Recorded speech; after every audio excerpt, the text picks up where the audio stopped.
From a shy girl named Onika to the undisputed, controversial, and chart-dominating queen of rap, this is the definitive, detailed script of Nicki Minaj's journey, a woman whose life has been as colorful and complex and intense as her music.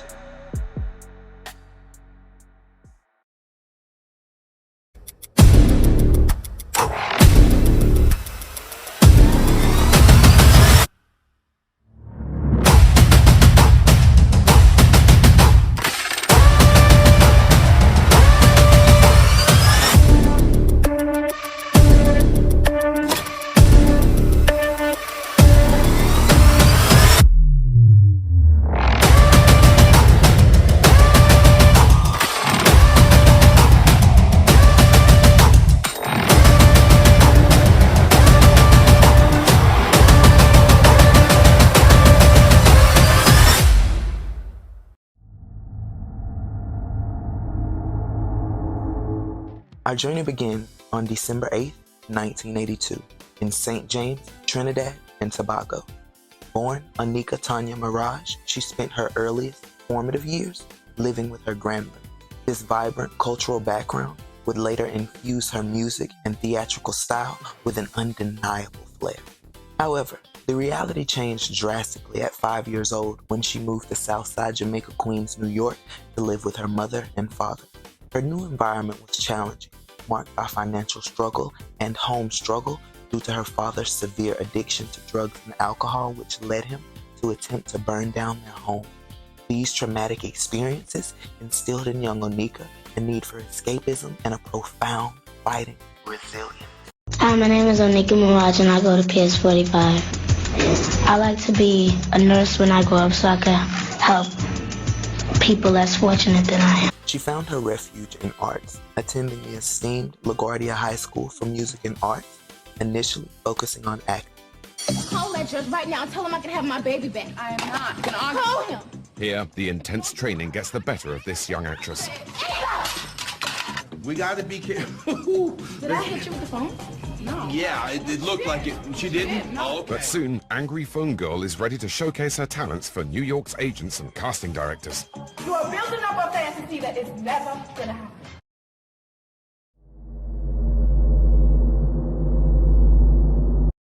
Run it like Chris Brown. You won 3 rounds, I'ma need 100,000. Like Chinatown, bitches better bow down. Oh, you ain't know, bet y'all bitches know now. In the early 2000s, Onika transitioned from acting to rapping, taking the stage name Nicki Miraj, and later Nicki Minaj. Her first significant music venture was with the Brooklyn rap collective Hood Stars, alongside rappers Lou Star, 7 Up, and her longtime hype man and boyfriend, Safari Samuel. This group gave her her first taste of the industry, even securing a feature for their track Don't Mess With It on the WWE The Music Volume 6 compilation album. Early connection to Safari Samuels would become a relationship that spanned over a decade, deeply intertwining her personal and professional life. After the group disbanded, Nicki continued to post her music and freestyle videos onto her MySpace page, where she gained a significant following. She was discovered by Fendi, the CEO of Brooklyn label Dirty Money Entertainment. Fendi signed her and featured her prominently on his popular The Come Up DVD series, volumes 12 and 13. It was a quarter past 3 when I ran into Val. Didn't forget my keys, but my name ring bell. A little white tee, some Adidas with the shell. Turned in a coupe, oh shoot, broke a nail. A major platform for underground artists in New York. This exposure, combined with her mixtapes Playtime Is Over in 2007 and Sucker Free in 2008, began to generate serious industry buzz for Nicki Minaj. Recognizing the need for a strategic shift to penetrate the Southern hip-hop market, Nicki moved to Atlanta and signed with legendary manager Deb Antony and Mizay Entertainment. Deb Antony, known for managing heavyweight artists like Gucci Mane and her son, Waka Flocka Flame, instilled a disciplined focus. She enforced a rule of no partying, no drugs, and no guys, pushing Nicki to dedicate herself entirely to her craft and business. This period was crucial for expanding her influence beyond the Northeast. She was surrounded by the prominent Mizay camp, leading to co-signs and collaborations with trap stars like Gucci Mane and Waka Flocka Flame.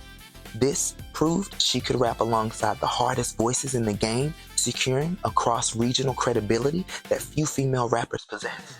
This period of intense work culminated in the release of her third and most definitive mixtape, Beam Me Up Scotty, in 2009. Tracks like Itty Bitty Piggy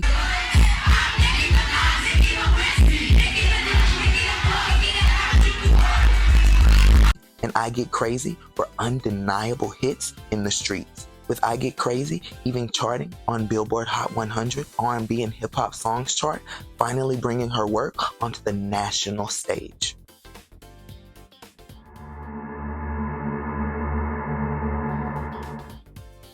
The success of Beam Me Up Scotty made her the hottest unsigned artist in the game.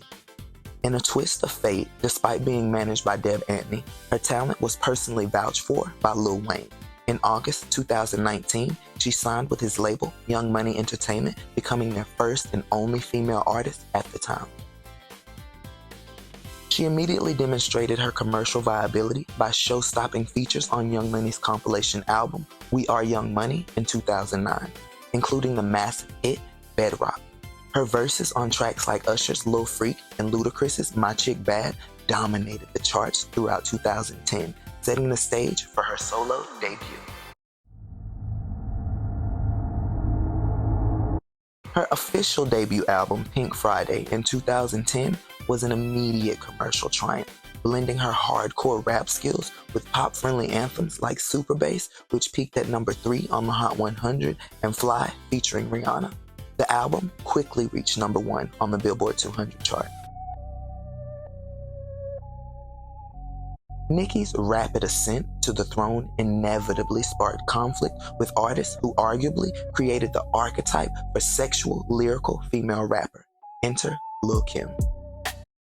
Don't get along. She kind of idolized you when she first came out with, a lot of the stuff she did. But what was the left turn? Cash Money. I was getting ready to be partners with them.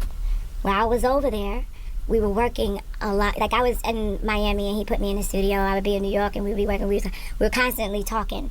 Baby said to me, hey, I want you to be on my album, whatever. And, he sent the song over. It was empty. And it just had a hook on it. And so I sent it back to him quick. They had the record for a while. And, me and Slim were talking. We were talking, constantly talking. And so I said to Slim, when I went back to Miami, I said, because I'm not stupid. I said, listen, we're about to be like the mafia family. It's like, I'm the Gambinos, you have like the family inside of the family. I would be the Gambinos, they would be whatever, but we're all gonna be family, so go ahead, put whoever you want on the record. Because I already knew. Right. I already knew. But I said, this record gotta be big because it would be good for music right now. Good for females, good for hip hop. When I saw Baby, he's like, oh, baby girl, we're gonna make it big. We're gonna do a video, we're gonna do this, we're gonna do that, we're gonna make it big. Then it's like I'm not even hearing from them. And it's like, wow.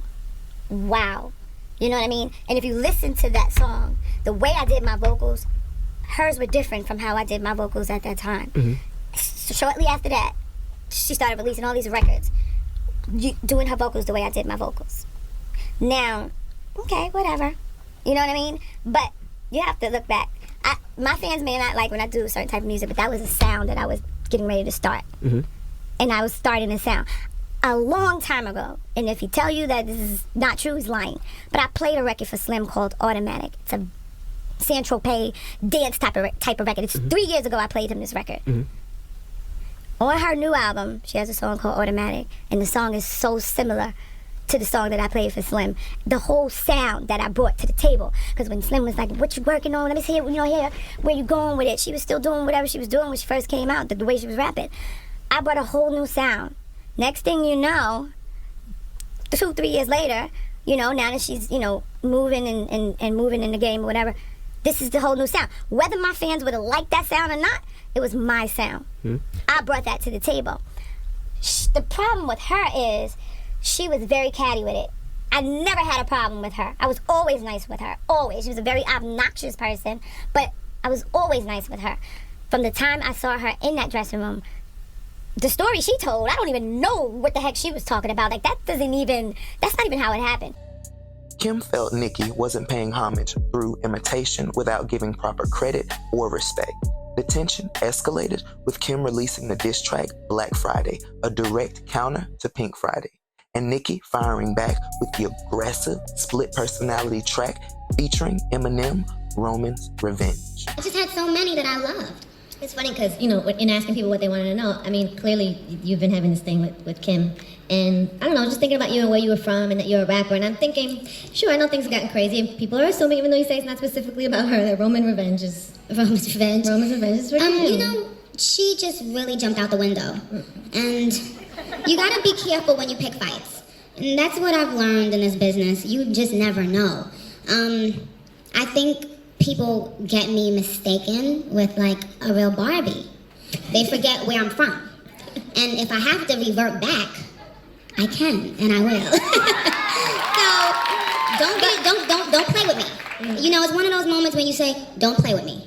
You know, because I respect you, I love you, I've said it in every interview, time and time again. And if that's not good enough with you, mama, then it's something deep-rooted in you. You need to get something is bothering you inside. That's your insecurity bothering you. It's not Nicki Minaj. It would have been any girl that started popping. You know, she picked a fight with Foxy, then she picked a fight with Eve, then she picked a fight with Remy. Now it's, you know, then it was Miss Wallace, then it was Nicki Minaj. Every time you in the news, it's because you're getting at somebody. Where's your music? You know, put your music out, and when I see your name on Billboard, that's when I'll respond to you. Other than that, goodbye. Barbie bitch. Take you back. She just ran. And that doesn't take away from the respect. You know when a mom gotta beat you and she be like, it hurts me more to beat you than it hurt you? It doesn't take away the love that I have. It doesn't take away, you know how, because I'm a realist. Because you say those are the people that she's one of the people that you came up listening to. Did it hurt your feelings? It hurt. Yeah, I was gonna ask if it hurt your feelings. It hurt my feelings because I remember I saw her on the tour with Wayne.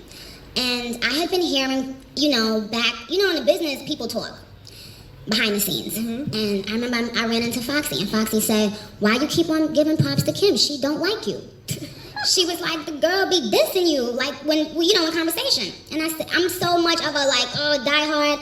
I was like, until I hear her say something about me, I'm gonna continue paying my respect to her in my interviews. And that's what I did. I kept on doing it. Mm. That's why everybody came out and said, Nicki always shows you love. Like, what are you talking about? So when I saw her at Wayne's concert, she performed with Keisha, she came into our dressing room, she went and used the bathroom and stuff, and I stopped her. I was like, you know, I want to make sure everything is cool with us because I'm a fan first, you know. Is everything good? Yeah, everything good. We good.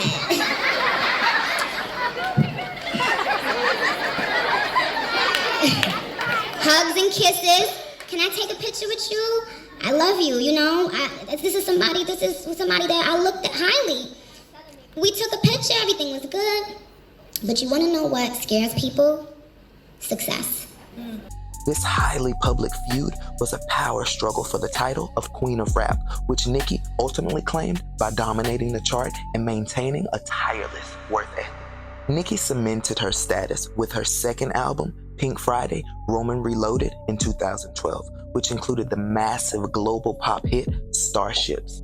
Her versatility was unmatched, moving seamlessly between pop, R&B, and hard hip-hop. Her third album, The Pink Print, saw her return to her raw hip-hop roots, featuring deep personal tracks and the iconic cultural impact, Anaconda, which peaked at number 2 on the Hot 100. This era confirmed her position as the undisputed number 1 female rapper in the world. This period of professional peak coincided with the end of her foundational, long-term personal relationship. After over a decade together, Nicki and her Hood Stars connection, Safari Samuels, broke up. The split was highly emotional and public, influencing her raw, reflective lyrics on The Pink Print. This heartbreak marked the end of her most private era and ushered in a new chapter of navigating fame solo. While Nicki had reigned for years, her title was forcefully challenged by 2 major figures, leading to the most explosive feuds of her career. The tension with Remy Ma had simmered for years, rooted in competition and past perceived slights. In 2017, Remy Ma unleashed Sheether, a nearly 7-minute long a cappella diss track over Nas's Ether beat. It was a brutal, no-holding-back attack on every aspect of Nicki Minaj's image, career, and personal life, with many in hip-hop calling it a career-defining moment for Remy. Nicki's eventual response, No Frauds, featuring Drake and Lil Wayne, was highly anticipated but polarized. The battle highlighted the immense pressure and scrutiny on the female rap crown.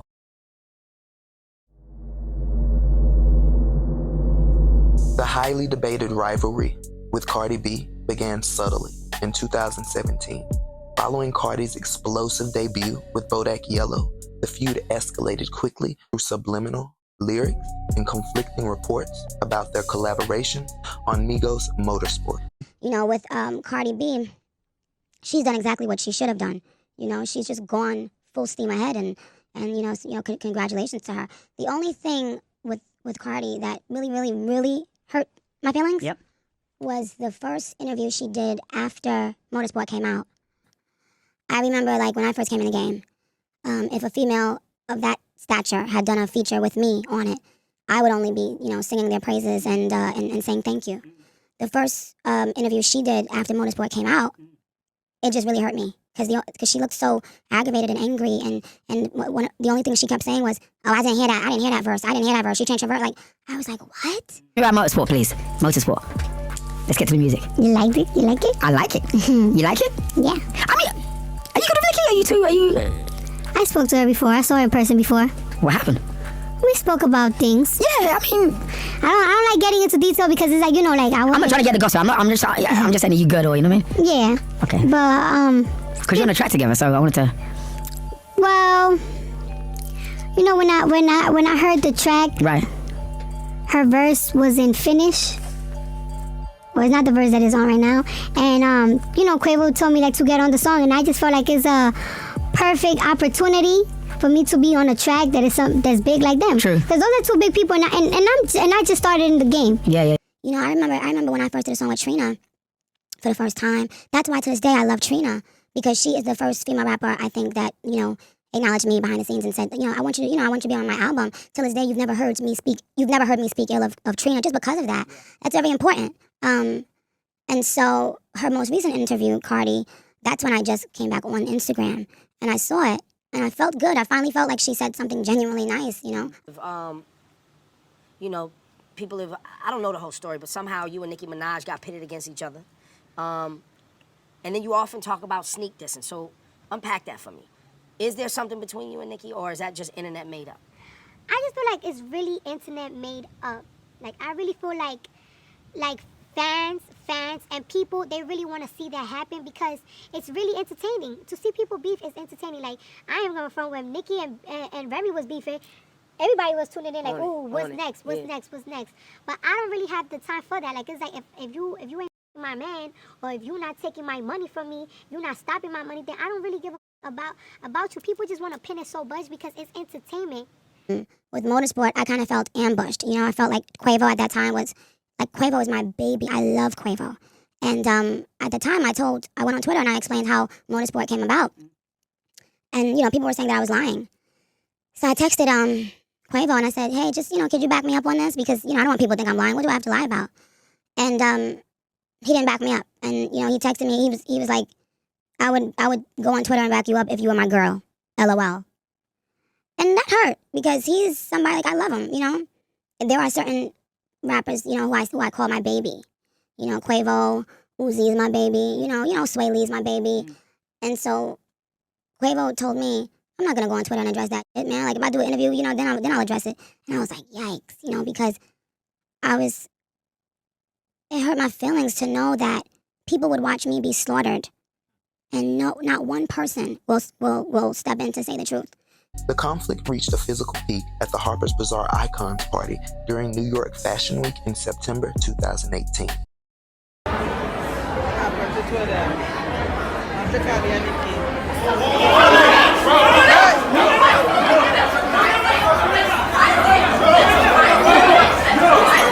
Where Cardi B lunged at Nicki and allegedly threw a shoe at her. This became one of the most visible and divisive feuds in hip-hop history, representing a battle between the established queen and the new challenger. Amidst the high-profile drama, Nicki began to speak out about facing obstacles she attributed to being blackballed or intentionally hindered by certain individuals, executives, and media platforms due to her outspoken nature and the intensity of her feuds. Despite the perceived industry resistance, Nicki secured her first ever single to debut at #1 on the Billboard Hot 100 with 6ix9ine's collaboration, Trolls. This was followed in 2022 by her second and solo hit, Super Freaky Girl, which cemented her ability to dominate the charts regardless of industry headlines and proving the power of the barbs. In 2019, Nicki married her friend from childhood, Kenneth Petty. The following year, she gave birth to their son, whom she affectionately calls Papa Bear. This new personal chapter brought a renewed focus and grounding element to her life. In the wake of new albums and continuous chart success, Nicki re-engaged in the competitive lyrical arena.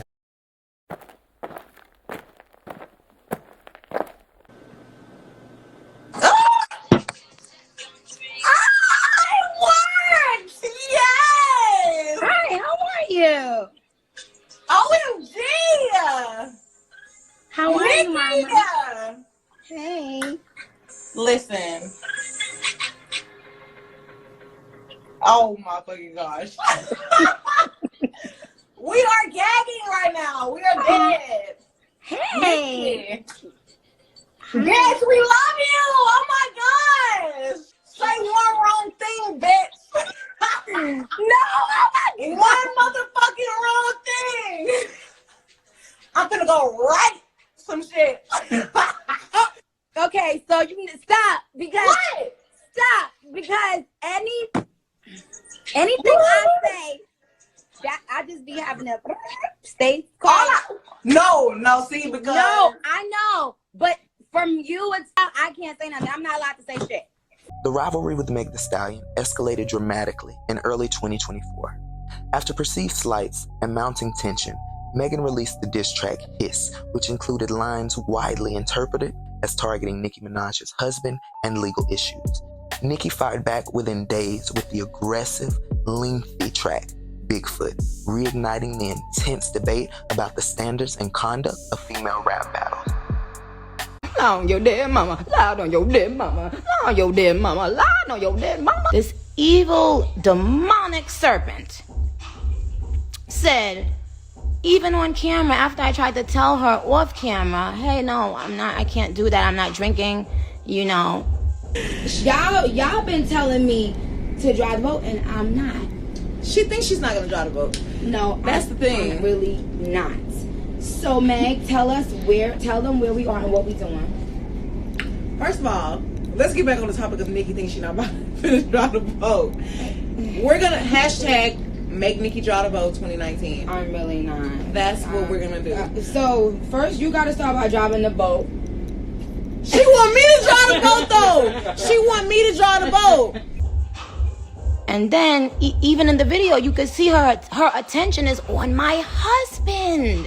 Go and watch the video on Twitter. This is the type of woman that can't wait to be around someone's man.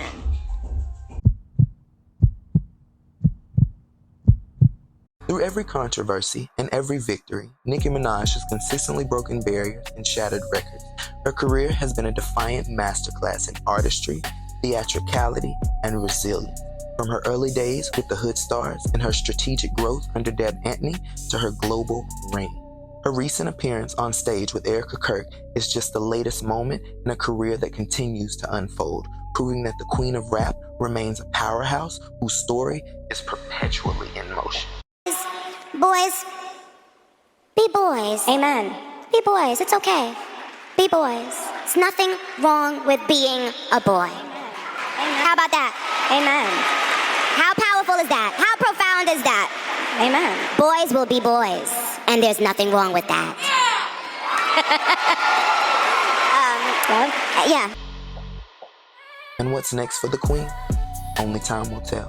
But one thing is certain, Nicki Minaj will continue to make her mark, leaving an undeniable legacy on music and culture. Thank you